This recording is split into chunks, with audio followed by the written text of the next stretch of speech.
Hello friends, my name is Dushyant and last 3 year से मैं अपना गेट का एग्ज़ाम दे रहा हूँ। फर्स्ट जो अटैम्प्ट था मेरा 2017, 2018, 2019 एंड 2020 में भी मैंने गेट का एग्ज़ाम दिया था।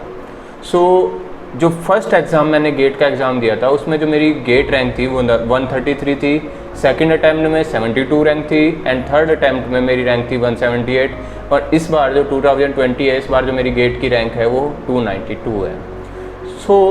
आज मैं आप लोगों के साथ अपनी जर्नी डिस्कस करने आया हूँ, कैसे कैसे मैंने अपनी गेट की प्रिपरेशन स्टार्ट की और कैसे कैसे मैंने क्या क्या सब्जेक्ट कहाँ किसको कितना कितना टाइम दिया, वो सारी चीज़ें आज मैं आप लोगों के साथ डिस्कस करूँगा। होपफुली ये आपको अपनी प्रिपरेशन में हेल्प करेगा। जब मैंने अपनी प्रिपरेशन स्टार्ट की थी 2016, मेरे पास सितंबर में मैंने प्रिपरेशन स्टार्ट की थी, मेरे पास केवल 5 मंथ थे अपनी तैयारी करने के लिए। फर्स्ट ऑफ ऑल मैंने डिसाइड किया कि मैं एक इजी सब्जेक्ट से स्टार्ट करूंगा। तो मैंने फर्स्ट सब्जेक्ट जो चूज़ किया था अपनी प्रिपरेशन स्टार्ट करने के लिए, वो स्टार्ट किया था मैंने सिग्नल एंड सिस्टम से। सिग्नल सिस्टम स्टार्ट किया मैंने, उसको अराउंड 15 या 16 डेज़ के अंदर कवर अप किया। जैसे ही मेरा सिग्नल सिस्टम कवर हुआ, मैंने क्या किया, सिग्नल सिस्टम के जस्ट बाद मैंने दूसरा सब्जेक्ट स्टार्ट किया, कंट्रोल सिस्टम। बट जो मेरे वीकेंड डेज थे, ठीक है, वीक डेज के अंदर तो मैं क्या चला रहा था, सिग्नल सिस्टम। वीकेंड के अंदर जो मैंने स्टार्ट किया वो कम्युनिकेशन स्टार्ट कर दिया, क्योंकि कम्युनिकेशन एक बहुत बड़ा सब्जेक्ट है, आप इंडिविजुअली उसको नहीं चला सकते। मैंने ये स्ट्रैटेजी फॉलो की, क्योंकि सिग्नल सिस्टम अगर मेरा एक बार ख़त्म हो जाता है तो सिग्नल सिस्टम के सारे कंसेप्ट मेरे पास हैं, तो मैंने साथ के साथ अपना कम्युनिकेशन वीकेंड पे स्टार्ट कर दिया। वीक डेज़ के अंदर मैं अपना कंट्रोल सिस्टम स्टार्ट किया हुआ था, क्योंकि वहाँ पे भी लाप्लास ट्रांसफॉर्म यूज होता है, तो वीक डेज़ में मैंने अपना कंट्रोल सिस्टम स्टार्ट कर दिया। एक चीज़ जो मेनली मैंने डिस्कस करनी है आप लोगों के साथ, कि जब भी आप गेट की प्रिपरेशन करने जाओ या ईएससी की प्रिपरेशन करने जाओ, सबसे इम्पोर्टेंट जो रोल प्ले करती है वो टेस्ट सीरीज़ आपकी प्रिपरेशन के अंदर रोल प्ले करती है। अगर हम बात करता हूँ, मेरे पास 3 टेस्ट सीरीज़ थी। मेडीजी की भी टेस्ट सीरीज़ ली थी मैंने, एस अकेडमी की भी टेस्ट सीरीज़ थी और कैटरेक्स की भी टेस्ट सीरीज़ मेरे पास अवेलेबल थी। ठीक है, मैंने क्या किया, जैसे मैंने सिग्नल सिस्टम अपना स्टार्ट किया था, जैसे ही मेरा हाफ सिलेबस ख़त्म हुआ, आप देखोगे कि मेडीजी और एस अकेडमी की जो टेस्ट सीरीज़ है उसके अंदर हाफ सिलेबस के टेस्ट भी अवेलेबल हैं। तो मैंने क्या किया, जैसे मेरा सिग्नल सिस्टम ख़त्म हुआ तो मैंने हाफ सब्जेक्ट का टेस्ट दे दिया, किसका, मेडीजी वाला। देन हाफ सब्जेक्ट ख़त्म होते ही फिर मैंने सेकंड टेस्ट दे दिया। अभी भी मेरे पास हाफ सब्जेक्ट्स के टेस्ट बचे हुए थे एस अकेडमी के, वो टेस्ट मैंने दिए हैं बाद में। देखो, जब मैंने मेरा ये सब्जेक्ट ख़त्म हो गया सिग्नल सिस्टम, बट हम क्या करते हैं, अपने दूसरे सब्जेक्ट की तरफ चले जाते हैं। ये मुझे भी पता था, जैसे मैंने दूसरा सब्जेक्ट स्टार्ट कर देना है तो सिग्नल सिस्टम की जो मैं तैयारी कर रहा था वो मेरी वहीं पर रुक जाएगी। एंड जब मैं वापस आऊँगा, कब, जब रिवीजन का टाइम आएगा। बेसिकली यही लोग बच्चे करते हैं, मैंने ये फॉलो नहीं किया। कि हम क्या करते हैं कि यार देखते हैं कि एक बार सब्जेक्ट ख़त्म हो गया, अब मैं सारे सब्जेक्ट ख़त्म कर लेता हूँ, इसके बाद वापस आऊँगा इसी सब्जेक्ट के ऊपर रिवीजन टाइम।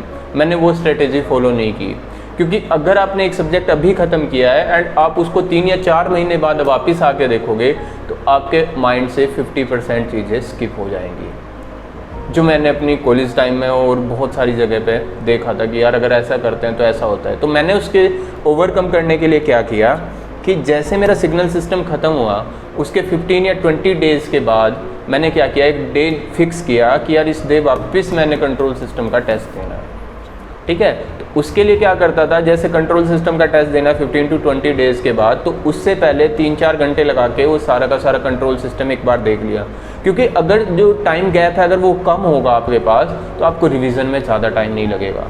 अगर टाइम गैप जितना बढ़ते जाएगा रिवीजन में आपका उतना ही टाइम जाता रहेगा। तो मैं क्या करता था, 2-3 घंटे सिग्नल सिस्टम रिवाइज़ किया, देन उसका एक टेस्ट दे दिया।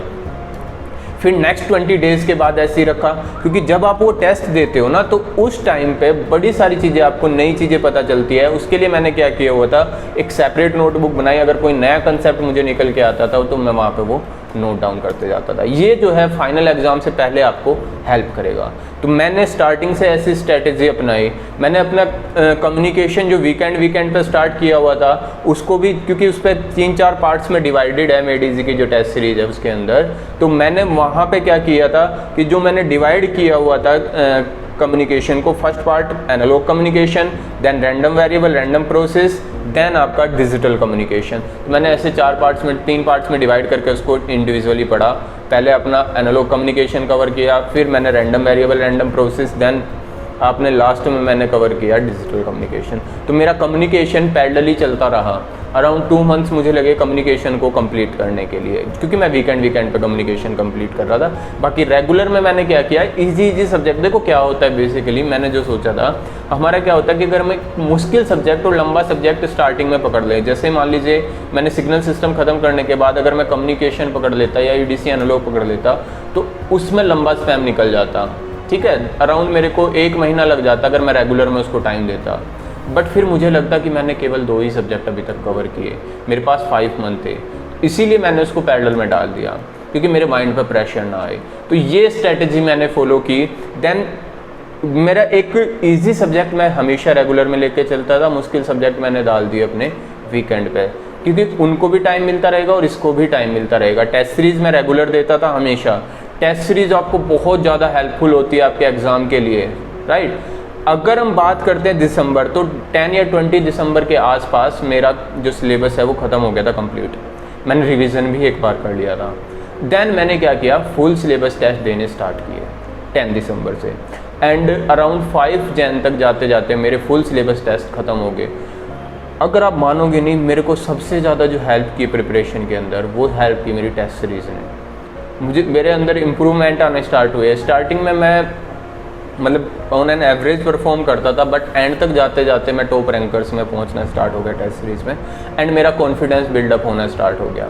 देन जैन, मैं तो ये मानता हूँ कि अगर आप 20 दिसंबर या 30 दिसंबर तक अपना सिलेबस ख़त्म कर लेते हो, तो आप फुल जैन को अपने मॉक टेस्ट के लिए अवेलेबल रखो। जितना जल्दी आप ख़त्म कर सकते हो, अगर दिसंबर में 20 दिसंबर तक ख़त्म कर पा रहे हो, तो 20 दिसंबर के बाद का टाइम आप फुल मॉक टेस्ट के लिए रखो।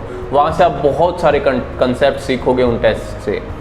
देन जैसे ही आप मॉक टेस्ट दे रहे हो, CBT एग्ज़ाम होते हैं। मेडिजी भी CBT कंडक्ट कराता है, एस अकेडमी भी CBT कंडक्ट कराता है। ये CBT एग्ज़ाम आपको सबसे ज़्यादा हेल्प करेंगे, क्योंकि क्या होता है कि जैसे ही हम एग्ज़ाम देने जाते हैं तो हमें वहाँ पे फियर होता है, एग्ज़ाम का डर होता है आपके पास जब आप एग्ज़ाम देने जाते हो।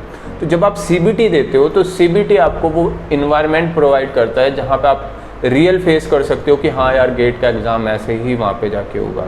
आपके माइंड से गेट के एग्ज़ाम का डर निकल जाएगा। एक वो इन्वायरमेंट आपने पहले फेस किया होगा, वो एग्ज़ाम के अंदर वो जो प्रेशर होता है, वो सारी चीज़ें अगर एक बार आपने फेस की होगी, तो आपको वहाँ पे जाके एग्ज़ाम के अंदर डर नहीं लगेगा। सो मैं आपको यही सजेशन दूंगा कि एक तो टेस्ट सीरीज़ और एक जो आपका CBT है, ये आपको बड़ी ज़्यादा हेल्प करेंगे। इन्होंने मेरी बड़ी ज़्यादा हेल्प की थी एग्ज़ाम देने के अंदर। सो बेसिकली ये मेरी स्ट्रेटजी रही थी। फर्स्ट टाइम मैंने 133 रैंक स्कोर किया इस स्ट्रेटजी के साथ। सेकंड टाइम मैंने अपनी जॉब स्टार्ट की, जॉब के साथ साथ मैं प्रिपेयर करता था। देन मैंने 72 रैंक हेल्प की। उस साल भी मेरी सबसे ज़्यादा हेल्प की टेस्ट सीरीज़ ने। उस साल मैंने रिवीजन में इतना टाइम वेस्ट नहीं की, मतलब कि टाइम नहीं दे पाया था, क्योंकि जॉब मैंने स्टार्ट कर दी थी। तो उस टाइम पे मैं इसमें इतना टाइम नहीं दे पाता था। तो मैं क्या करता था, डेली का मैंने रूटीन बनाया हुआ था कि मैंने टेस्ट ज़रूर देने हैं। एटलीस्ट एक टेस्ट डेली का मैंने देना स्टार्ट किया। उससे क्या होता था, मेरा सब्जेक्ट पूरा का पूरा रिवाइज हो जाता था एंड सारी चीज़ें मेरे लिए स्मूथ हो जाती थी। होपफुली ये सारी चीज़ें आपको भी आपके एग्ज़ाम में हेल्प करेंगी। All the best, thank you.